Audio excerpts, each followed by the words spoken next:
මගේ සුන්දර ගම්මානය ලෝකයට ගෙන ගිය මගේ ගම්මානයේ උපන් ශ්‍රේෂ්ඨ කලාකරුවෙක්, එවැගේම සමාජ විද්‍යාඥයෙක්, එවැගේම අධ්‍යාපනඥයෙක්, එවැගේම විශ්වවිද්‍යාල කතිකාචාර්යවරයෙක් වශයෙන් කටයුතු කළ තැනැත් එක් සමග මම අද දොඩමළු වෙන්නයි බලාපොරොත්තු වෙන්නේ. ඒ හොරණ උඩුව ගමේ ඉපදී ලෝකයට දේශීය සංස්කෘතිය ගෙන ගිය රෝහණ බැද්දගේ ආචාර්යතුමන් සමග තමයි මම අද සම්මුඛ වෙන්නේ. ඇමරිකා ලොස් ඇන්ජලිස් නුවරදී එදා The Legend of Sri Lankan Traditional Culture යන නාමයෙන් හඳුන්වා දුන් ඒ ශ්‍රේෂ්ඨ රෝහණ බැද්දගේ ආචාර්යතුමනි, ආයුබෝවන්.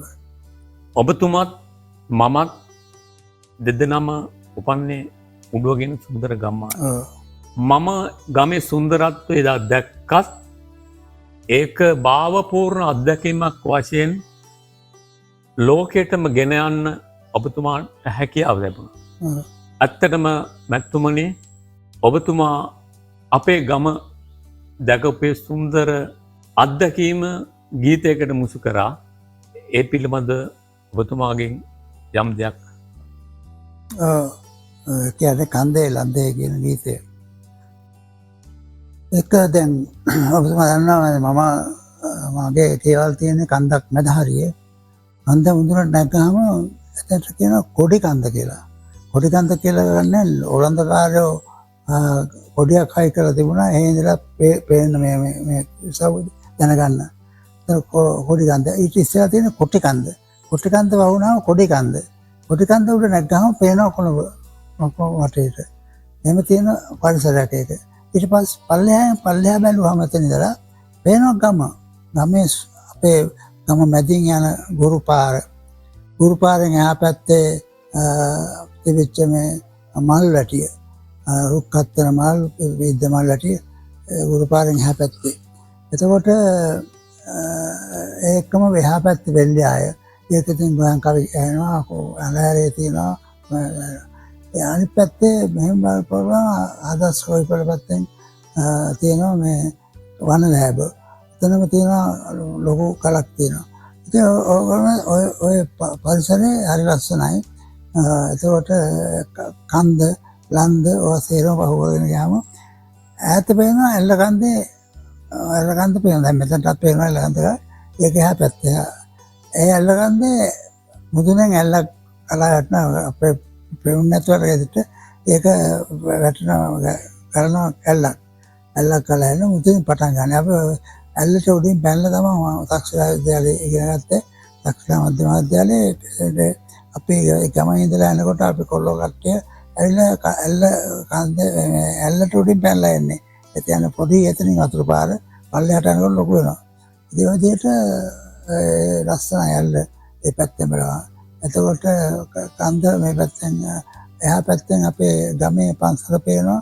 පන්සලේ වෙහෙර පේනවා. වෙහෙර පොත් කැරල්ලක පොල් කරඬු වලට උඩින් පේනවා. මේ පැත්තේ වම් පැත්ත බලපුවාම මිටියාවත කළුවඟ දැස යන මිටියාවත වෙන ඒත් බැවුවෙම තියෙනවා. අනිත් පැත්ත බලපුවාම එතන පෙවුනා මේ කාලේ සිරිපාද කන්ද පේනවා. මේ කන්ද මුදුනට. නමුත් දැන් ඒක නැහැ. දැන් මට මතක තියෙන ඒ කාලේ ඔය සිද්ධියට ඔහොම තියෙනවා. දැන් ඒක නැතිලා මම පොන්චි කාලේ දැකපු ඒ ලස්සන දැන් නැහැ. ඉතින් මම පල්ලෙහාට බැහැලා අන්දේ පාට බැහැලා මතක තිබුණු ඒ ගම ගැන ලිව්වා. ඉතින් ඒක තමයි කන්දේ ලන්දේ ගඟුලැල්ලේ පේන තෙක්මානේ මන බැන්දේ වින්දේ සෝපාසේ වාසේ ගම්මානේ ගම හරි සෝපාසින් ජීවත් වෙච්ච දැන්.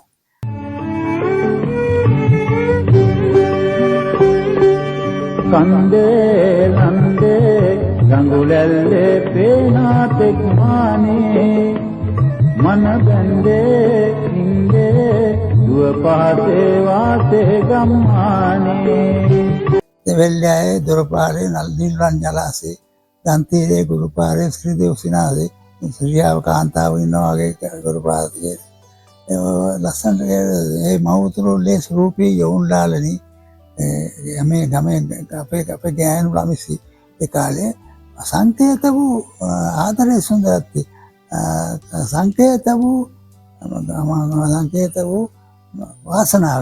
වාසනාවේ සංකේතයක් කටියටයි අපි සරපියාල ගමේ සුරූපී කාන්තාව. මොකද ඒගොල්ලෝ මම පදවියක් ලැබලා ඉස්සරහට එන්න තියෙන වාසනාව තියෙන අය ඒක ඔක්කොම මතක් කරලා මේ කියන වාසනාවේ සුන්දරත්වය කියලා. අද වෙනකොට ඒක නෑ දැන් ඉස්සර කලකදියක් වතුර කලකදියක් අරගෙන ඉස්සරහට හම්බෙච්ච තරුණිය දැන් නෑ. දැන් ඉන්නේ ෆෝන් එකක් කනේ තියාගත්තා.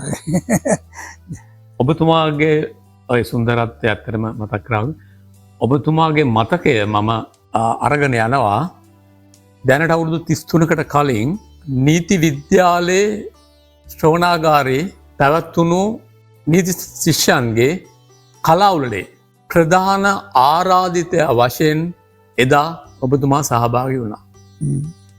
ඒ සහභාගී වෙච්ච මොහොත මම මතක් කරන ඔබතුමාට එදා මුළු නීති විද්‍යාලයේ ඔඩිටෝරියම් එක සම්පූර්ණයෙන්ම පිරී ගියා. මම මගේ නීති ශිෂ්‍ය ජීවිතයේ ඒ ඔඩිටෝරියම් එක පිරුණු අවස්ථා 3යි මම දැකලා තියෙන්නේ. එක අවස්ථාවක් තමයි ජේ.ආර්. ජයවර්ධන මැතිතුමා ජනාධිපතිවරේ ඉවතුනට පසුව දවසක් පැමිණියා. ඒ වගේම තවත් දවසක් ගාමිණිසානායක මැතිතුමත් දුරින් ඉවතුනට පසුව නීති ශිෂ්‍යයෙක් වශයෙන් ඉන්න කාලය ගැන දේශන පවත්වන්න පැමුණුණා. ඉන් පසුව තමයි ඔබතුමාගේ දේශනය දවසේ තමයි ඒ ඔඩිටෝරියම් එක සම්පූර්ණයෙන් පිරී ගියේ. අත්තන මැතිතුමනි ඒ මොහොත නීති විද්‍යාලයේ සියලුම ශිෂ්‍යයන් බහුතරයක් පැමිණියා. අපේ නීති විද්‍යාලයේ සාමාන්‍යයෙන් දැන් වගේ නෙවෙයි ඒ කාලේ මම දන්නේ නැහැ දැනුත් කොහොමද කියලා ඒ කාලේ සාමාන්‍යයෙන් මේ ඉහළ පළන්තියේ එන දරුවෝ ඉන්නවා. සාමාන්‍යයෙන් දැන් අපි වගේ සාමාන්‍ය පළන්තිය යන දරුවොත් එනවා. ඉහළ පළන්තිය කියලා කියන්නේ හුඟක් ඔය කොළඹ ඉංග්‍රීසි කතා කරන ඒ සමාජ ආශ්‍රය කරන අය. අපි වැටෙන්නේ පහළ ඒ කියන්නේ මධ්‍යම මහා විද්‍යාල වලින් සෙන්ට්‍රල් ස්කූල් වලින් ගිය අය. ඒ වගේම ඒ හුඟක් වෙලාවට ඒගොල්ලන්ට අපි ඉහළ පළන්තියට කියන්නේ කුල් ටූල්ස්ලා කියලා. ඒගොල්ලන්ට ඉහළ කට්ටියට කියන්නේ. අනිත් අය කියන්නේ හරමානිස්ලා හරා ගෲප් කියලා අපි අඟුලින් යන අය. නමුත් ඔය පන්ති ભેදකින් තොරව එදා සම්පූර්ණයෙන් පැමිණ සිටියා ඔබතුමාගේ ඒ දේශනය අහන්න. මට මතකයි ඒ දේශනය තිබුණේ සිංහල භාෂාවේ අක්ෂර රටා ගැන. ඒ දේශනය ඔබතුමා වර්ණගීමක් කරා කියන අක්ෂරය වර්ණගුවා රටා 20 ගානකට වගේ මට වගේ විශාල ප්‍රමාණයක වර්ණ කරලා පෙන්නවා. ඒක පුදුම සතුටින් ඔක්කොම අහලා අවසානයේ ඔබතුමා කිව්වා ප්‍රශ්න දිනනවා නම් අහන්න කියලා. ඒ අහන්න කියපු වෙලාවේ මම ශිෂ්‍යෙක් වශයෙන් මම නැගිටලා ඇහුවා ඔබතුමාගෙන් ඔබතුමාත් මමත් දෙන්නම ඉපදුනේ එකම ගම්මානයක ලස්සන ගම්මානයක ඒ ලස්සනේ සුන්දර ගම මැතිතුමා ගීතයකට ගොඩ නැගුවා මගේ ගම ගැනද ඔය ගීතය කියන්න කියලා මම අහලා මම කිව්වා ඒ ගීතය කියන්න කියලා. ඔබතුමා ඒ ගීතය කියන්න කලින් පෙරවදනක් දුන්නා. ඔබතුමා කිව්වා අපේ ගම ඉස්කෝල මහත්තයෙක්ගේ දරුවෙක් තමයි කතා කරේ කියලා මටත් යම් ගෞරවයක් කරන් දීලා ඔබතුමා ඒ ගීතය කිව්වා. ඔබතුමා ඒ ගීතය ගායනා කළාට පස්සේ ඇත්තටම ඒ කාලේ අපිත් එක්ක සමකාලීනව නීති ශිෂ්‍යෙක් වශයෙන් හිටියා නාලම් දෙල්ලාවල සහෝදරයා. නාලම් දෙල්ලාවල ඒ ගීතය ඉවරුණත් එක්ක මාගාවට ඇවිල්ලා ඇහුවා මගෙන් ඇහුවා මේ වානිගේ ඔයගොල්ලන්ගේ ගම හරි ලස්සනයි හරිම සුන්දර ගමක් මම ওই ගම බලන්න එනවා කියලා ඒ අපේ දේශනය බුදුමා ඉවර අවසානට නාලම් දෙල්ලාවල සහෝදරයා නැගිටලා ආයිත් සැරයක් කිව්වා ඔබතුමාට කන්දේ ලන්දේ සින්දු කියන්න කියලා. අතන මේක මට කවදාවත් අමතක නොවන අමරණීය සිද්ධියක්. නමුත් නාලම් දෙල්ලාවල සහෝදරයාට අපේ ගමට එන්න බැරුණා. ඔව් වෙඩි තැබීමකින් ඔය ජීවිතේ සමුගත්තා. නමුත් මට මතක් වෙනවා මෙතුමනි එදා ඒ සිද්ධිය. ඔබතුමාට ඒ සිද්ධිය යම් මතකයක් තියෙද? ඔව් දැන් මට මතකයි ඔකම 1982 වගේ ලිව්වේ.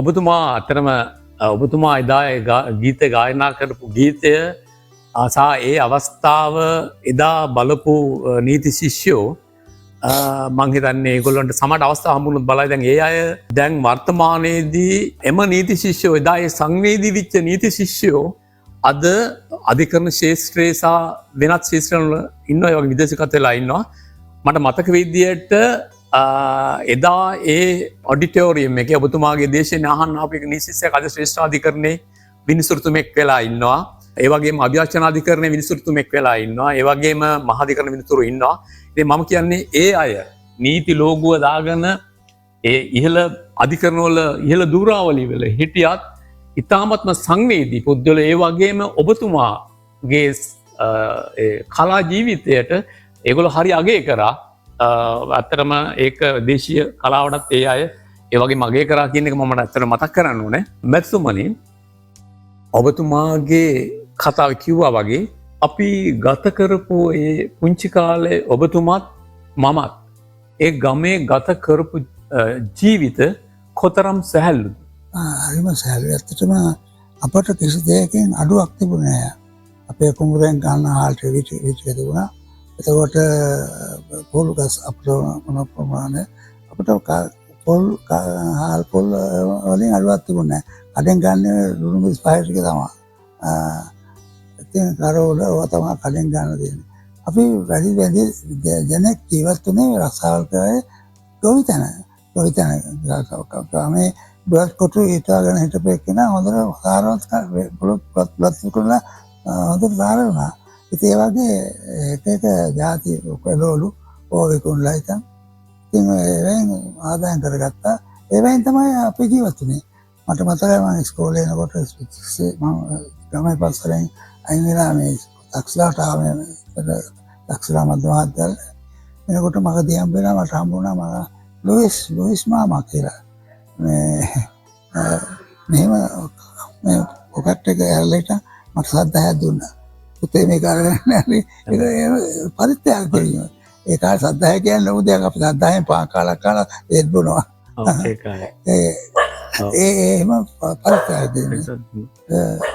අතන මට මතකයි ඒ කාලේ අපි අපේ ගමේ තිබුණ පොඩි කාලේ කවි මඩු අපි රැට නිදාගන්නට නින්දර යනකොට අපිට ඇහෙනවා කවිය. ඒ වගේම අපේ ගමේ පන්සලේ තිබුණා හුඟක් වෙලාවට පින්කම්. නමුත් ඊට පස්සේ තිබුණා හුඟක් වෙලාවට තොල් පොළවල් තිබුණා. ඊළඟට දේවාලය ගොඩක් උත්සව තිබුණා. නමුත් කාලයත් එක්ක ගිහිල්ලා අද අපේ ගම්වල ඒවා කිසිම දෙයක් ඒ වගේ දේවල් ඇත්තටම දකින්න අහන්න ලැබෙන්නේ නැහැ. ඒ නිසා මම ඔබතුමාගෙන් දැනගන්න කැමති ඇත්තටම ඔබතුමා සමාජය පිළිබඳ විවරණයක් කරපු අයකු වශයෙන් අවුරුදු ගානකට කලින් මේ සමාජය දැක්කා මේ වෙනස මැකීලා යාදෝ කියලා ඒ දේ ඔබතුමා දැක්කා. ඇත්තටම මේක මේ තරම් ඉක්මනට අපේ රටේ මේ ඇයි මෙහෙම සිදු වුණේ? ඒක ඉතින් නවෝදය යනකොට තමයි මේ ඒක තමයි පළවෙනි කාරණේ. අලුත් තාක්ෂණය ආවා. අලුත් දේවල් නිපද වුණා. මේවා පරිහරණයේදී මිනිස්සුන්ගේ අධ්‍යාත්මය අඩු වුණා.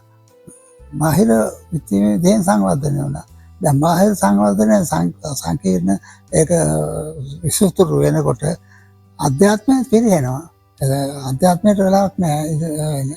සමානවත්වා මම මෙහෙම කියනකොට නවෝදය ඉක්මනට ආවා. හැබැයි අපේ රට විතරනේ දැන් ජපානයටත් නවෝදය ආවා. නමුත් දැන් ඔබතුමා ජපානි සංචාරය කරලා තියෙනවා. අත්දැකීම් තියෙනවා. දැන් ජපානයේ බලන්න ගියාම දැන් යුරෝපයේ රටවලත් ඒ නවෝදය ආවට මැතිතුමනි ඒ අයගේ සංස්කෘතිය මේ වගේ දැඩි විදිහට විනාශ වුනේ නැහැ නේද? දැන් ටෝකියෝ නුවරින් එළියට ගියාට පස්සේ ජපානයේ හරීම මේ ග්‍රාමීය සරල ජීවන රටාවල් තියෙන්නේ. ඇත්තටම ඒගොල්ලෝ අපිට මේක පාලනය කරන්න බැරි වුණාද? අපිට බැරි වුණා. අපිට අපේ මේ දැනුම මදි වුණා මේ වැඩේට. ඒ මිනිස්සු උඹක් දුරට කල්පනා කරලා ඒ මිනිස්සුගේ රටේ තත්ත්වය ආරක්ෂා කරගත්තා. සංස්කෘතිය ආරක්ෂා කරගත්තා. අපේ සංස්කෘතිය අපි විනාශ කරගත්තා. ඒකයි උනේ මේ බටහිර දේවල් අනුගමනය කරන්න ගිහිල්ලා දැන් බලන්න බෙලට අපි මියාලකුන්ගෙන් මැරෙව්වා මමත් මැරෙව්වා මම හොඳ ගොවියෙක් හානම බලනවා. දැන් ඒවා සේරම වල ට්‍රැක්ටර් දැන් වලට. ට්‍රැක්ටර් දැන් කාටද දැන් ඉතින් මේ කවින්ට නිවාඩු දැන් උන්ට නිවාඩු පිටේ දැම්ම වලට ගියා. ඉතින් දැන් අන්ධහරේ කියන්නේ අන්ධහරේ නේද ගියා. හැල්ල ඵලයන් මගේ අන්ධහරේ කියලා එදා කිව්වේ තවයට නෙකිවේ මගේ පුතේ කියන නමතුවා මගේ ගිරිපුසෝ කියලා ආවතාවට සරණ සරණ බලට මගේ කිරිදරු කියලා ගවයට කිව්වා. ඉතින් ඒ වගේ කියපු කියමන දැන් කියන්න ට්‍රැක්ටරේට කියන්න බෑ නේද? ඉතින් ඒක දැන් දේශියට තනි මිනිහයි වැඩ කරපු අය ගොඩක් පොඩට ආවා. එක්කෙනාට දුන්නා අන්තිමට සල්ලි ගෙවන විතරයි. මුදල් ගෙවනවා. ඒක වැඩේ ඉවරයි. ඕක පුරුදුනට පස්සේ අර චාරිත්‍ර ටික එතකොට සංස්කෘතියේ කොටස් ටික සේරම ගැලවිලා ගියා. ගැලවිලා. ඇත්තට මෙතුමා ඉස්සර මට මතකයි අපේ ගමේ අපි හවසට අපේ තිබුණා තැන්තැන්වල නාන තොටුපොළ නාන ලිංක් තිබුණා. ඒවා ඇවිල්ලා කට්ටිය නාන ඒ වගේ පොදු ලිංක් තිබුණා. ඒ පොදු ලිදක් ගාවදී අපේ සාමූහිකත්වය ඇති වුණා. නමුත් පසු කාලින වෙන්න සියලු දෙනාම තම තමන්ගේ නිවස්වල දැන් ගේ ඇතුළේනේ නාන්නේ. ඔව් ගේ ඇතුලේ නාන්නේ. දොට්ට යනවා කියලා යන ගේ ඇතුළට නේ. ගේ ඇතුළට යන්නේ. ඉතින් අන්න ඒ වගේ වෙනස් වීම තුලින් අපි අර සාමූහිකත්ව කියන එක ඇත්තම අපෙන් ඈත් වෙලා ගියා. සාමූහික හැඟීම නැතුව ගියා. තනි එක්කෙන තමන්ගේ වාසිය සඳහා වැඩ කරන්න පටන් ගත්තා. අනිත් එක්කෙනා පිළිබඳ හැඟීමක් නැතුව ගියා. ඒකට කියන්නේ මේ මිනිස්සුන්ගේ ගුණ දෙකටම එකට වැඩෙන්න ඕනේ. ගුණනාත් බවයි නනවත් බවයි දෙකම එක යන්න එපා. ගුණන වලින් යතුපුතුම ඒසාකාර කිව්වනේ. දැන් ගුණ නැහැ. නැන දෙනවා පුළුවන් තරම්. ගුණ දෙනවා. ඉස්කෝලෙන් ගුණ දෙන්නේ නැහනේ. ඒකෝද යහපත්කම චාරිත්‍රාරිත්‍ර ඒවා මොකක්ද කියන්නේ නැහනේ. ඒක සංස්කෘතියක් චාරිත්‍රාරිත්‍රයක් නැති තැන පිළිහෙනවා. ගුණ මේ නැන විතරයි. ඥානවන්තය විතරයි. ඥානවන්තයාගේ එතකොට සංවේදී පුජ්‍යලයයි ඥානවන්තය දෙක දෙන්න අතර වෙනසක් තියෙනවා. සංවේදී පුජ්‍යලයාගේ සංවේදී කම අමතක කරලා ඥානවන්තකම විතර දිනු කරලා තියෙනවා. එතකොට hard-hearted ඥානවන්තයෙක් තද හිත තියෙන කෙනෙක්. අනික not feeling for others අනික දන්නේ. එතකොට සංවේදීකම නැතුව ගුණවත්කම විතරක් අඩුවතින් සංවේදීකම තැරලා එතන ඉන්නේ good hearted fool. මේ සංවේදීකම වගා කරලා ගුණවත්කම දන්නේ නැතුව. එතකොට ඉන්නේ හොඳ හිත තියෙනවා. තිබුණාට මොකද ඉගෙන ගන්න නැහැ. දෙපැත්ත එකට එක සමාව නෝ බෙදන්න ඕනේ දැන්. තමයි කියලා තියෙන්නේ. ඉතින් ඇත්තටම මේ ඔබතුමා ඇත්තටම මේ ඇත්ත මොකද අද සමාජ දැවැන්ත කඩා වැටීමට මිනිස්සු මේ දුවන්නන් වාලේ දුවනවා. අද නමුත් එක්තරා ඒකේ කිසිම පාලනයක් නැතුව ඉතින් දැන් ඔය කාරණේ සමහර කිව්වද මිනිස්සුන්ට හරියට හිතට වදිනවා. ඒකයි දරුණුනේ මම කියපු දේවල් හරියට වැදුණා මිනිස්සුන්ට. වැදුණා එදා වැදුණා. හරි මැතිතුමා. ඔබතුමා මුලින්ම නැටුම් ගුරුවරයෙක්. ඉන් පසුව තමයි මේ සංගීත ගුරුවරයෙක් බවට පත් වුණේ. ඔය දැන් සාක්ෂිලාවේ මම නැටුම් වලට නැටුම් ගන්නවා. මට එතකොට සංගීතයක් තිබුණා. මම සංගීතේ නැටුමයි දෙකම ගන්නවා ගියා පන්ති වලට. ඒ කියන්නේ එක වෙලාවට තියෙන සංගීතේ නැටුනේ මම එක දවසක් වань නැටුම් වලට යනවා අනිත් සංගීතේ යනවා. මේ ගුරුවරු කැමති මට දෙපැත්තටම එන්නේ දෙදුනා මම දෙක පිළිගෙන ගත්තා. මම තිබුණා ඉතින් ඒ පස්සේ උඩට ගිහලා වයන වාදනය කරත්තා. ඊට පස්සේ අමරදේව මහත්තයාගෙන් ඉගෙන ගත්තා ගායනේ. ඔය දෙයට ඉතින් දිගට වදනවා. ඔබතුමාට ඇත්ත වශයෙන්ම මේ අමරදේවයන් ඒ වගේම මහාචාර්ය ඉදිරියට සරච්චන්ද්‍රයන් වැනි මහා ඇදුරන්ගේ මහා ප්‍රඥයන්ගේ ඇසුර ලබන්න තරම් ඔබතුමා වාසනාවන්ත වුණා. පොඩ්ඩක් මතක් කළොත් මැතිතුමනි WD අමරදේවයන් ඉන්දියාවේ බාත් ඛණ්ඩේ ශිල්පය හදාරලා ඇවිල්ලා වයලීන් වාදනය පිළිබඳ යම්කිසි කලා ආයතනයක් ආරම්භ කරපු අවස්ථාවේ ඔබතුමාත් ඒ වගේම පියසිරි විජේරත්න මැතිතුමාත් අද අපෙන් අතර වෙන්ගුණත් අපේ ගායකතුමෙක් අපේ ගම් ප්‍රදේශයෙන්ම ගිහිල්ලා ඒ පළවෙනි දවසේම ඔබතුමාලා ඒ දැක්කපු ඒ කියන්නේ ඒ විච සිද්ධිය පොඩ්ඩක් මතක් කරනවා මැතිතුමා හරි හොඳට මහත්තයා හොඳම ශිල්පියෙක්. හැබැයි හොඳම ගුරුවරයෙක් නෙමෙයි. ගුරුවරයෙක් ගන්න පුළුවන් වෙන පැත්තකින්. ගුරු හරුකම් කියනවානේ. හරුකම් ගත්ත හැකි. يعني හරගන්න පුළුවන් ගුරුකම නෙමෙයි. එයා ටිකක් කළා යනකොට මෝඩ් එකට වැටෙනවා. අපට උගන්වන දැන් ආකාරي සින්දුවක් ගීතයක් ගන්න උගන්වනනේ. උගන්වනකොට මේ එයාට මෝඩ් එකට යනවා. එයා ඉතින් දිගටම යනවා. එයාට මතක නැහැ දැන් පන්තිය උගන්වනවා කියලා මතක නැහැ. දිගටම ඒක ගාගේ ලෝකේ. හැබැයි එතනත් අධ්‍යාපනයක් තියෙනවා. අපි බලා ගන්නවා එයා දැන් කොහොමද අර ගැම්මවල් ගන්නෙ. අර වෙනස්කම් කරන්නේ කොහොමද? අනිවාර්යයෙන් ඒ පිළිබඳ අවබෝධයක් අපි ලබා ගන්නවා. ඒකත් එකක්. නමුත් දෙලින්ම වෙනම උගන්වන්නක් නැහැ. ඉතින් හරි එනාට හරි සුන්දර මිනිසෙක්. හරිම සුන්දර මිනිසෙක් මම මාත්‍ය කියන්නේ. මට මතක තිබුණේ මට මේ ඉගෙනුවා කාලේ මේ මොකක්ද මේ එකක් ඉගෙනුවා අපට හරියට මතක හිටියා එක. මේ සරස්වති අඳුන සරස්වති දේවියට ගීතයක්.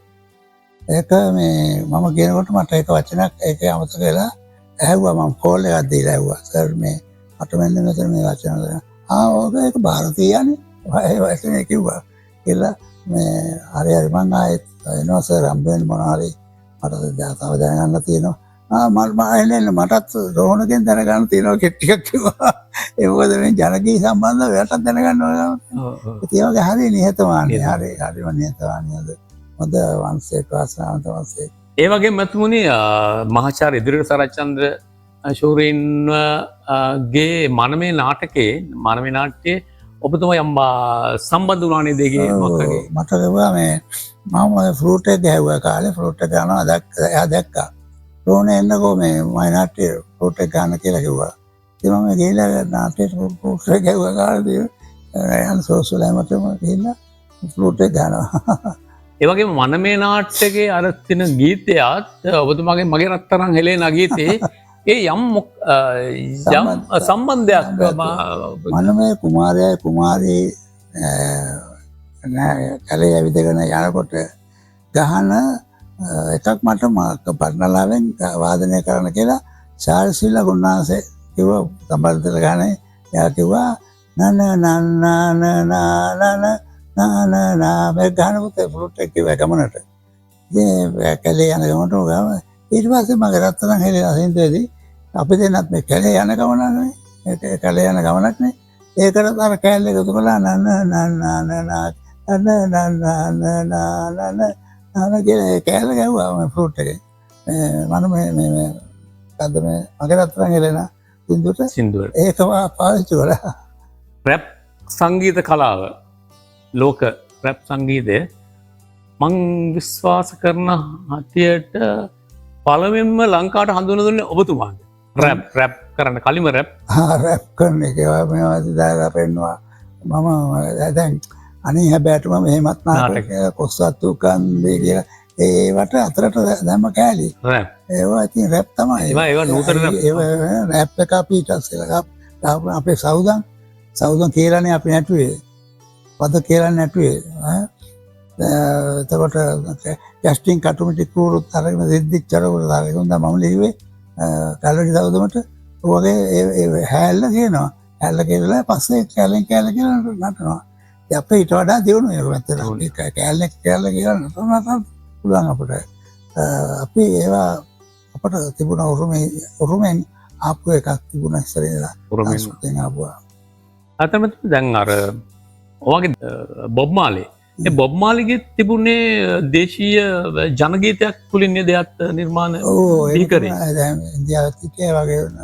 ඒගොල්ලෝ ජනගී වලින් සංවර්ධනය කරා නාට්‍ය සින්දු ජනගී ආශ්‍රයෙන් ගායනා කරා ඒගොල්ලෝ. දැන් මට මතකයි භාතිය සන්තුස් එක්ක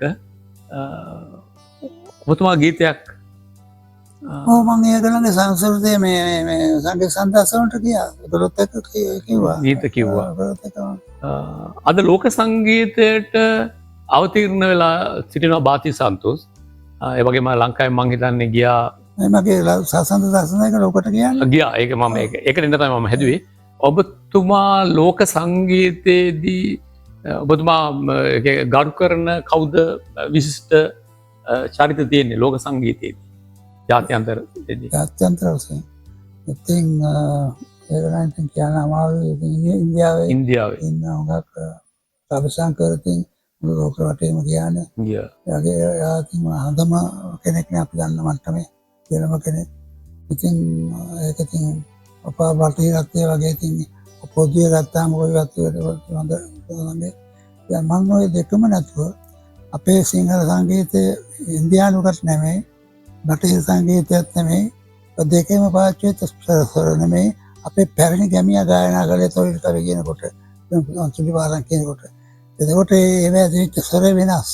මම ඒක ලිව්වා සින්සරමේසිය කියලා පොතක් ලිව්වා අඳුම්ලා දීලා සම්පූර්ණ ඒක බැද්දගේ ස්වර ග්‍රාමය. අනිත් වෙන වෙන එකලගේ නම් වලින් දැම්මා. බැද්දගේ ස්වර ග්‍රාමය කියලා ඒක හැඳින්වුවා. පොතේ තියෙනවා. ඔබතුමා එතකොට නමත් එකතු කරා ශාස්ත්‍රීය මේ පරිශ්‍රණයක්. ඔබතුමා දැන් නුවන් ලියනගේ ජූඩ් නුවන් ලියනගේ අපේ පත්‍රමල්ලි නුවන් මන් දැක්කා හිතවතා මගේ මේ ඔහු කියලා තියෙනවා. ඔහු කියනවා මේ කවිය කියන්නේ ලස්සන වචන ටිකක නවතන කවිය. ඔහු කියනවා ගීතය කියන්නේ වචන ටිකක නවතනක් තමයි. නමුත් ඒක ඒක ඒකට මේ සංගීතය වෙනේ වදලා අලංකාර කරන්න ඕනේ. ගීතයට වැඩිය ඔහු කියන්නේ කවිය තමයි නිර්මාණය කියලා. ඔබතුමා ජන කවිය හා ජන සංගීතය දෙක ආශ්‍රයෙන් මොකද මේ පිළිබඳව ඔබතුමා දකින්නේ? ඒක අපේ දැන් ජන කවිය ඔක්කොම බැලුවොත් ජන ගීම තමයි. ජන කවියම තමයි ගීතය වෙන ගැමියා කියන එක. දැන් සීපදේ ගීතයක් නේ. අන්නගල කියනකොට එතකොට චිලවාරම ගීතයක් නේ. අන්නගල කියනකොට ඒක ගීයක්. එතකොට ජන ගීයක් තමයි ඒක. එතකොට දැන් බම්බර කපෙල්ලට යනකොට අනෙක් කුමුරේ නෙළුම් කවි කියන ඒවා ඔක්කොම ගීත. ඉතින් අපේ ගීත ඒවා. ඒ වගේ ජන කවියම තමයි ගීතය වෙන්නේ. කවිය ගායනා කරපුවාම ගීතය වෙනවා. ගීතය හැදෙන්නේ ගායනය නිසා. ගායනයේ ගීතයයි. කවිය වචන වලට විසීමා වෙනවා. කවිය ගීතයක් වෙන්නේ නැහැ. ගායන කොට ගීතයක් වෙනවා. ඒකයි වෙනස. ජන කවිය කියන්නේ ගීතයක්ම අපේ. ජන කවි කියන්නේ ගීතයක්ම. අපේ මුතු මිත්තෝ අපේ ජන කවි කියන තාක්කල් ඔක්කොම ගීත. නොකිය හිටියොත් කවියක්. පොතේ තියෙන කවියක්. තාලකට කාන කළොත් ගීතයක්. අතුමනි තවත් ඔබතුමාට මතකද ඔබතුමාගේ විශේෂ පත්‍ය ශාස්ත්‍රයෙන් බැහැර ඉංජිනේරු පීඨයට කටුබැද්ද ඉංජිනේරු ශිෂ්‍යයන්ට මේ කලාව පිළිබඳ හඳුන්වා දීමට මම දේශනයක් කරන්න ඔබතුමාට ආරාධනයක් කරපු වෙලාවේ ඔබතුමාට අත්දැකීම් මතකද? ඔයද මේ මොරටුවේ මට ගියා මම ඒ මාතෘකාවක් කරගත්තේ ගණිතය සහ සෞන්දර්යය කියලා. ඒක ඔබතුමා ගණිතය මම කිව්වා දැන් කොට අදාගෙන එන්න කියලා අතු කොළ ටිකක් අතු කෑ ටිකක් කඩගෙන ඒගොල්ලෝ ගෙනාලා එක මම පෙන්නුවා එක ගහේ ඒ කොලේ බෙදාගෙන තියෙන්නේ ඒ රිකිලි බෙදාගෙන තියෙන්නේ ඒ ගහට ඕන විදියට. ඒක හා සමානව තව එක ගහක් නෑ. ඒක තමයි ඒක වෙනත් එකක්. ඒක වෙනත් විදිහකට මෙතන සමදුරක් තියලා අනිත් එක. ආයි සමදුරක් තියලා අනිත් එක. පුදුම වැඩක් නේ. ගණිතය තියෙන්නේ එතනනේ. එතන ගණිතයක් තියෙනවා. ගණිතයක් මත පිටුවලා තියෙනවා. ඒක සුන්දරයි. එතන ගණිතයේ සුන්දරත්වය තියෙන එතන. ගණිතය කියන්නේ සුන්දර කාර්යයක්. ගණිතය සුන්දර කාර්යයක්. ඔබතුමා ඒ ගණිතය කියන විෂය හදාරන සිසුන්ට වුණත් මේ සුන්දරත්වය කලාවත් එක්ක තමයි නිර්මාණ නිර්මාණය කළා තියෙන්නේ. ඒගොල්ලෝ කවදාක හිතලා තිබුණේ නැහැ කියලා එහෙම එකක්. නෑ ඇත්තටම මේ ඔබතුමා කියන එක හරි. දැන් අද අපි වුණත් අපේ නීතිඥයෝ කවුරුවත් අර සිංහල භාෂාවේ ඉතර අයන්න අකුර වර්ණ ගන්න ඉතර වර්ණ ගන්න පුළුවන්ද කියලා හිතුණා. ඔබතුමා අර කිව්වා කියලා ඒ වගේ හරි ඒක හරි ඇත්තටම ඒවා ඒවට බැස්සාම ඉතින් මම ඒක කරගෙන යනවා. ඒක ඉතින් මට අර දෙයියන්ගේ ලැබිච්ච දායාදක් වගේ කාට කොහේ හරි කතාවකට ගියන් පස්සේ මට තියෙනවා එකක් කියන්න ඕනේ. මගේ ජීවිතයට බලපාලා තියෙන මකුළුරු මහත්තයයි හේම්පිටිගෙදර ඥාසී හාමුදුරුවෝයි. මකුළුරු මහත්තයාගෙන් ගත්ත දේ තමයි වැඩක් හරියට කරන්න ඕනේ ෆිනිෂ් එකක් තියෙනවා හොඳට. නිමාවක් තියෙන වැඩක් ඒක හරියට කරපු වැඩක් කරනවා. දැන් එහෙම මෙහෙම කැලි වෙන්න බෑ. අනිත් එක මේ හේම්පිටිගෙදර ඥාසී හාමුදුරුවෝගෙන් ගත්තේ මේ සභාවකට අමතනවා කියන එක හරි ශ්‍රේෂ්ඨව කියන්න ඕනේ. ඒකයි වෙන කෙනෙකුට උස්සන්න බෑ, වෙන කෙනෙකුට ඒක නෙමෙයි කියන්න බෑ. එම ස්ථිරව කියන දේ කියන්න ඕනේ. ඔය දෙකම ගත්තා. ඒකෙන් යදුනවා. මැතිතුමනි මේ මෑතක සිංහල අවුරුද්ද කාලේ මගේ ෆේස්බුක් එකේ ඉන්න අපේ ගමේම ඉපදුණු සහෝදරියක් මම දැන් ඉන්නේ ස්වීඩන් වගේ රටක වෙන්නේ විදේශ රටක. කතාවක් වෙලාවක මම කිව්වා දැන් අපේ ගමට මට හරි යන්න හරි පාළුයි. ඒ කියන්නේ ගමට යනකොට ඉතින් හරි දුකක් ඇති වෙනවා ගම ගැන. ඉතින් මැසේජ් එකක් දාලා තිබ්බා. ඒ කියන්නේ ඇත්තටම ඉස්සර අපේ ගම හරි ශාස්ත්‍රීයයි. අනේ වචන දාලා තිබ්බා. හරිම ශාස්ත්‍රීයයි. දැන් අපේ ගම වියලි කියලා. ඒ වචන දෙක මෙයා පාවිච්චි කරලා තිබ්බා. එතකොට මැතිතුමනි මම දකිනවා ඒ ශාස්ත්‍රීයයි කියන වචනේ හරි ගැඹුරුයි. එදා අපේ ගමේ හිටියා ඒ කියන්නේ ඒ ගමේ හැමෝම හරි සතුටෙන් තෘප්තිමත් භවභෝගතින් ශාස්ත්‍රීයයි මානසිකත්වයට ඇතුළත් ශාස්ත්‍රීයයි. නමුත් ඒ ශාස්ත්‍රීය භාවය ඇත්තටම දැන් ඇති වෙලා ගියා. අර මතකයි අපේ ගමේ හිටපු ඔය ගුරු පරපුර ගුරුවරු ගාක් අයගේ ඒ ගුරු සේවයට අමතරව ඒ අය හරි මේ වෙන වෙනත් ශේෂ්ත්‍රවල හරි නිපුණ අය. ගුරු අය සමහර ගුරු නැස්ශාස්ත්‍ර සම්බන්ධ, සමහර ගුරු කලාවට සම්බන්ධයි. ඒක අවස්ථාවේ මට මතකයි සර්ප වෙදකම කරා සමහර ගුරුවරු. අර ඒ වගේ ඒ ශේෂ්ත්‍රය පවා අපේ ගම්වල තිබුණා හරිම මේ ලොකු ආධ්‍යාත්මික බරක් තිබුණා එයාගේ. අද ඒව මුකුත්ම නැහැ. ඒක ගොඩක් මේ වෙලා තියෙනවා. ඔව් ඒක තමයි ඉතින් සසරි බරම ශ්‍රී ලංකාව කියලා කියන්නේ. සසරි බර සෞසියෙන් බර වගේ ඒ කාලේ තිබුණා ඒක. එතකොට එක වෘත්තීය වුණාට වෘත්තියෙන් වෙද මහත්තයා වුණාට හොඳ වියක් වෙන්න පුළුවන්. වෘත්තියෙන් නටුවෙක් වුණාට වෙන තමගේ ඒක කියන්නේ දැන් අපේ මගෙත් මේ පන් සාහිත්‍යයේ ලියලා තියෙන ගොවිතැන කියන්නේ. රස්සා ගොවිතැන. හරි ආඩම්බරයි ඒ කාලේ. ගොවිතැන කියන ඔව්. ඉතින් ගොවිතැන කියන්නේ පොහොම අසම්බර වෙන වැඩක්. ඔව්. ඉතින් මමත් ගොවිතැන සේරම කුඹුරේ කළා කොහොම මට ඒක හරි විනෝදයි. ඔව්. මට මතකයි ඒක ඇත්තටම දැන් අපේ ඒ වගේ පවුල් වල අය ඉස්සර ඔය අපේ දෙවල් මඩුව බලන්න ගියාම උගාක් අය කලින් හවස ඇවිල්ලා දෙවල් මඩුවේ අර ස්ථාන වෙන් කරගෙන එතන වාඩි වෙලා ඉන්නවා මවුල් පිටින් ඇවිල්ලා. ඉතින් ඒක හරීම මේ මට මතකෙට එනවා. බලන්න කියන්නේ උදයක් නේ අසල. මට මතකයි උදාහරණයක් වශයෙන් අර අපේ මේ පොඩි මහත්තයා අර වණිගතුංග පොඩි මහත්තයා එතුමා එහෙම හවසින්ම ඇවිල්ලා දෙවල් මඩ ඉවරෙන් හුවක් අවස්ථාවේ මම මතකයි දැකලා තියෙනවා. දැන් අර මහත්තයා එතුමාගේ අර හදිස්සියේ එතුමා අභාව ප්‍රාප්ත වුණා. ඒ අවස්ථාව ඔබතුමා තමයි ස්තුති කතාව කළේ මට මතකයි. පොඩි මහත්තයා කියලා අර ජෝන් වණිගතුංග මහත්තයා. එතකොට දැන් ඒ විදුහල් කියන්නේ ගුරුවරයෙක්. නමුත් එයා ඒ වුණාට හරි ආසාවකින් තමන්ගේ දරුවොත් කරගෙන දැන් අර මාව පොලොටෙක් ආපු වෙලාවේ සම්පූර්ණ වෙදකම් කරලා කරුණාසෙන් ඉස්කෝල මහත්තයා මම ඒක කියන්න මෙතිය. ඉස්කෝල මහත්තයා ඔබතුමා ඒ දේශීය වෙදකම විශ්වාසය තියාගෙන අවුරු කොහොම කිව්වත් ගමේ වෙදකම් කරා. ඔබතුමා සනීප වුණා. ඉතින් ඒ කියන්නේ එතනත් ඔබතුමා ලොකු ගෞරවයක් තිබ්බා අපේ දේශීය වෙදකමට සහ සර්ප වෙදකමට අපේ දේශීය වෙදකමට. ටිකක් කල් යනවා ඒ වුණාට හරිය. හරිය. අද වුණොත් හොඳ වුණා තමයි. මට මතකයි සිද්ධිය. ඉතින් මැතිතුමනි ඇත්තටම මේ අවසාන වශයෙන් ඔබතුමාගෙන් අහන්න මේ ළඟදී ටෙලිනාට්‍යයක මම දැක්කා. ඒ ටෙලිනාට්‍ය අර යසෝරාවය වගේ ඒ කාලෙදි විච්ච බැද්දේ වගේ ඒ වගේ අම්මාවතර මෑත කාලේ ආපු ටෙලිනාට්‍යයක මම දැක්කා එක මේ මධ්‍යම පාන්තික ඛේදවාචකේ. එක පැති ගඩක් ඒක පෙන්නනවා. ඒකෙදි කියනවා ඒ බිරිඳත් තමන්ගේ ස්වාමියයි මේ දරුවෙක් පාසලට දාගන්න. විශාල මුදලක් ණය වෙනවා. ඒ ණය වීම තුල එලා ජීවිත කඩා වැටෙනවා. ඒ ස්වාමිපුරුෂයා බොන්න පුරුදු වෙනවා. ඒ දාන්න දරුවව දාන්න හදන්නේ ක්‍රිකට් ගහන්න හොඳ ඉස්කෝලේකට. අද මානසික කට්ටිය මම මේ කියන්නේ. ඒ ක්‍රිකට් බෝඩ් එක ක්‍රිකට් බැට් එක අරන් දෙන්න ආවා ලෝන් එකක් ගන්න සිද්ධ වෙනවා. ඒ අවසානයේ බිරිඳ කියනවා ස්වාමිපුරුෂයාට මේ අපි අපේ මට්ටමින් ජීවත් වෙමු. අපි මේ ඊටදී දඟලන්න ඕනේ.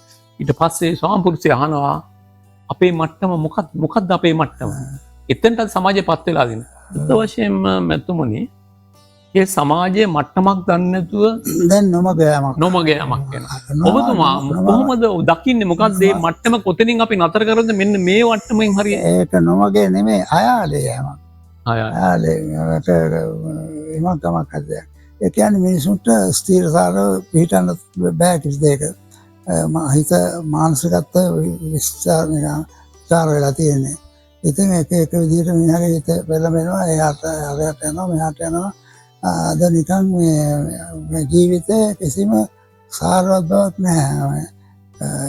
ඒක හිතවිලද මුලින් ඉඳලම හිතන්න පුළුවන් වෙලා නැහැ.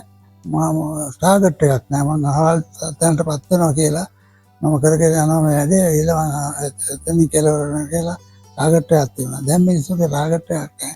ඔහේ යනවා. ඉතින් කලාතුරකින් කෙනෙක් එහෙම නැත්නම් නෙමෙයි තියෙනවා. නමුත් මේ වැඩි දෙනාගේ තියෙන්නේ ඔය ආලේ මානසික මේ සමාජයේ සංස්කෘතිය මේ හුඟක් කාමකව තැනට වැඩි වස්ත්‍රා තියෙනවා. ඒක කාමාස්වාදය තමයි ටෙලිනාට්‍ය වලවත් අර කාම කියන්නේ කැමැත්තනේ. එක දෙයට ග්‍රීඩි වෙනවා. ඒක කැමැත්ත කරලා ගිහලා මිනිස්සු විනාශ වෙනවා. තමන් එක විස්තර දේවල්ට කැමති වෙලා. දැන් මට එහෙම එකක් නෑ. මම පරිම යන ගමනක් තියෙනවා. ඒක තමයි ගමන. ඒ ගමන යන්න තමයි ටාගට් එකක් තියෙනවා. දැන් මම ටාගට් එකක් නෑ. ඔබතුමාගේ අත්දැකීම් සහ බෞද්ධ දැනුමින් බුදුදහම තුලින් සමාජයට මොන වගේ පණිවිඩයක්ද ලබා දීලා තිබුණේ සහ දැන් ඒ ලබා දීපු පණිවිඩය මේ සමාජය අද පවතින සමාජයේ ඒ අනුව ක්‍රියාත්මක වෙනවද? දැන් දවස් 30ෙම බණ අහනවා. ඒ වුණාට මොකක් කරන්න හිතේ. බණ ඇහුවට හිතේ නෑ. බණ ටික නම් හරි ෂෝක් ළමයි කියලා නන්දා කියනවා බණ අහගෙන ඉලා. ඉතින් මොනවද කිව්වේ? ඒක නෙන්න බලනකො මතක නෑ නේද? උස්තාව වැඩි බණ ඇහුවට හිතේ හිටින්නේ නෑ. එහෙම එකක් නෑ. ඉතින් හරියට බණ අධ්‍යයනය කරන දෙයක් කරන එක වෙනම අධ්‍යයනය කරන්න ඕන දෙයක් බුදුදහම. එහෙම නැත්නම් නිකන් උඩින් පල්ලෙන් කියලා හරියන්නේ නැහැ. දැන් ආර්ය අෂ්ටාංගික මාර්ගය කියන එක තේරුම් ගන්න ඕනේ. තේරුණානේ එක විස්තර දැම right understanding, right thought, right speech, right action ඔය කියන්නේ හරි දැක්ම හරි සිතිවිලි ඔය විදිහට කියලා මම දැන් මේ දවස්වල ලියන්නේ ඒක තමයි. මට ඒ කතා බහේදී මට මේ තව ප්‍රශ්නයක් ගන්න හිතුණා ඔබතුමා ඉස්සර ඉංග්‍රීසි ගුරුවරයෙක්. ඉන්පසුව හාත්පසම වෙනස් දේශීය සිංහල උරුවක් ඇති සිංහල ආචාර්යවරයෙක්. මම නැටුම් ඉගෙනුවා කලින්ම. ඔව් නැටුම් ගන්නවා. නැටුම් ඉගෙනුවා මම මොකද ඔබතුමාගේ මම කමෙන්ට්ස් වල ගොඩක් මම දැක්කා සමහර වීඩියෝස් වල කියලා තිනවා අපේ ඉංග්‍රීසි අපිට ඉගෙනුවා අපිට ඉංග්‍රීසි හොඳට කතා කරන්න පුළුවන් එතුමා උගන්වපු ඉංග්‍රීසි අනුව තමයි අපි දැන් අද මෙහෙම දෙන්න කියලා මම කමෙන්ට්ස් දාලා දැක්කා. එහෙම කාර්යයක්. දැන් ඇතරම ඔබතුමාගේ ඉංග්‍රීසි දැනුමත් හරි විශිෂ්ටයි. නමුත් ඔබ කවදාකවත් ඔබතුමාගේ මම කතාවකවත් මේකකවත් ඒ සිංහල මැද්දට ඉංග්‍රීසි දාලා හෝ ඒ විදිහට කතා කරන මම දැකලා මම ඒකට ලොකු ගරු කිරීමක් තියෙනවා. ඒකයි මම මේ කිව්වේ. ඊළඟට මැතිතුමනි ඉන්දියන් ආටිස්ට් කෙනෙක් මම හිතන්නේ ඒ වගේම ඉන්දියන් ප්‍රසිද්ධ කෙනෙක් හවෙල් එයා කියලා තිබ්බා අපේ සංස්කෘතිය කියන්නේ ශ්‍රී ලංකා සංස්කෘතිය කියන්නේ ඉන්දියන් සංස්කෘතියම කැඩපතක් කියන. නමුත් ඕකට උත්තරයක් දීලා තිබ්බා මම දැක්කා මාර්ටින් වික්‍රමසිංහ එතුමා ඒ ලේඛනයක තිබ්බා අපේ සංස්කෘතිය කියන්නේ සිංහල භාෂාවත් ඒ වගේම බුදුදහමත් දෙක එකට ගිය දෙයක් කියලා. ඒ නිසා ඒක එහෙම වෙන්නේ නැහැ කවදාකවත්. ඒක ඉන්දියානු සංස්කෘතිය වෙනම එකක් අපේ සංස්කෘතිය වෙනම දෙයක්. සංස්කෘතිය කියන්නේ බෞද්ධ සංස්කෘතිය. අපේ සාහිත්‍ය කියන්නේ බෞද්ධ සාහිත්‍යය. අපේ සතියාව තියෙන්නේ දැන් මම හැදිලා තියෙන්නේ කෘෂිකාර්මික ජීවන රටාව හා බෞද්ධ දර්ශනයත් එක්ක එකතු වෙලා. ඒක මේ බෞද්ධ දර්ශනේ තියෙනවා දැනුම නැත්නම් වැඩක් නැහැ. දැන් හැම කෙනෙකුටම බෞද්ධ දර්ශනය පිළිබඳ දැනීමක් තියෙනවා නම් හොඳ අවබෝධයක් ඇති වෙනවා. ජීවිතය කියන්නේ අනිත්‍යක ජීවිතයේ අනියත බව තේරුම් ගන්න ඕනේ. ජීවිතය හැමදාම පවත්වා ගන්න පුළුවන්. එතකොට මේ ලෝකයේ තුල හැමදේම අනිත්‍ය දෙයක් ස්ථිර නැහැ. impermanent. How can there be a permanent thing in an impermanent world කියලා කියන්නේ. කොහොමද මේ අස්ථිර ලෝකයක් ස්ථිර දෙයක් තියෙන්නේ කොහොමද කියන්නේ. ඔගේ ඔක්කොම කාරණා තේරුම් ගන්න ඕනේ. අවසාන වශයෙන් ඔබතුමා ගායකයෙක්, ඒ වගේම විශ්වවිද්‍යාල ආචාර්යවරයෙක්, ඒ වගේම අධ්‍යාපනඥයෙක්, ඒ වගේම ඔබතුමා රාජ්‍යතාන්ත්‍රික නිලධාරියෙක් වශයෙන් අපේ රටට ගෞරවනීය සේවයක් කරා. ඒ වගේම අපේ රට නියෝජනය කළා. ඒ වගේම අපේ රටට අතිවිශාල කීර්තියක් අරන් දුන්නා. ලොස් ඇන්ජලිස් නුවර පැවැතුණු දේශීය world chart show කියලා top 20 කියලා ගත්තා. top 20 එම දේශීය ජන සංගීතය පිළිබඳව ඒකෙදී 20 තුලට අපේ රටේ ගීතයක් ඇතුල් කළා. ඒ වගේම විශාල මහා කාර්යයක් කළා. ඒ වගේම අපේ ලස්සන ගම්මානයේ උඩුව කියන ගම්මානය ලෝක සිතියමට නැවත මතක් කරලා දුන්නා ලෝකේ ජනතාවටම. ඒ සියලුම ගෞරවයන් උඩුවේ කෙනෙක් වශයෙන් මම ඔබතුමාට ගෞරව කරනවා. මැතිතුමනි මේ වගේ ශේෂ්ත්‍ර ගණනාවක මහා අත්දැකීම් සම්භාරයක් තියෙන මානව හිතවාදියෙකු වන ඔබතුමා මේ නූතන සමාජයේ මේ හැල්මේ දුවන සමාජයේ අනවරතකාරී ප්‍රශ්න ගණනාවකට යොමු වී සිටින මේ සමාජයට බෞද්ධ දර්ශනය සහ ඔබතුමා මෙතෙක් ලැබපු පරිචයන් තුළින් අවසානයට දෙන්නේ මොන වගේ උපදෙසක්ද? මේක මම කියන්නේ හැම කෙනෙක්ම දරුවන්ට ආදර්ශමත් චරිතයක් වෙන්න ඕනේ. ආදර්ශමත් චරිතයක් වෙන්න ඕනේ. දැන් හැම කෙනෙකුටම ලබා ගන්න දැනගන්න ඉගෙන ගන්න දෙයක් තියෙන්න ඕනේ අපේ චරිතය දැකලා. අනිත් එක අපේ තියෙන සංවේදශීලී අදෝතක් සංවේදීතාවක් තියෙන්න ඕනේ. අනිත් එක හිතන කනට වෙන එම අදහස. කොහොම හරි හැම දෙයක්ම උපේක්ෂාවෙන් බලන්න ඕනේ. උපේක්ෂාවෙන් බලන්න ඕනේ. අන්ත වැඩි අන්තවලට යන්නේ නැතුව උපේක්ෂාවෙන් බලන්න ඕනේ මේ නේද්‍යවනකොට. ඒක නිසා මේ අපේ සුන්දර ජීවිතේ මගේ ජීවිතේ සුන්දරයි. මැතිතුමනි ඔබතුමා අතිමහත් සුන්දර ශ්‍රේෂ්ඨ පුද්ගලයෙක්. ඇත්තටම අපි ගාක්ම සතුටු වෙනවා.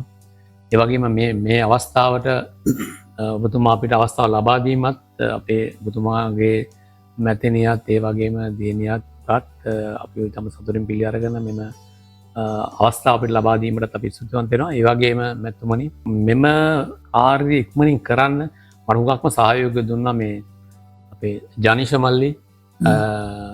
එතුමාටත් ස්තුතිවන්ත වෙනවා ජනිෂ මල්ලිගේ පුතාටත්. ඒ වගේම මගේ මේ ග්‍රැෆික් කටයුතු ටික මට උදව් කරන ආදි ස්ටුඩියෝ දඹුල්ල මඩාටුගම නලින්ද මලටත් ස්තුති කරමින් ඔබතුමාට ආයුබෝවන්.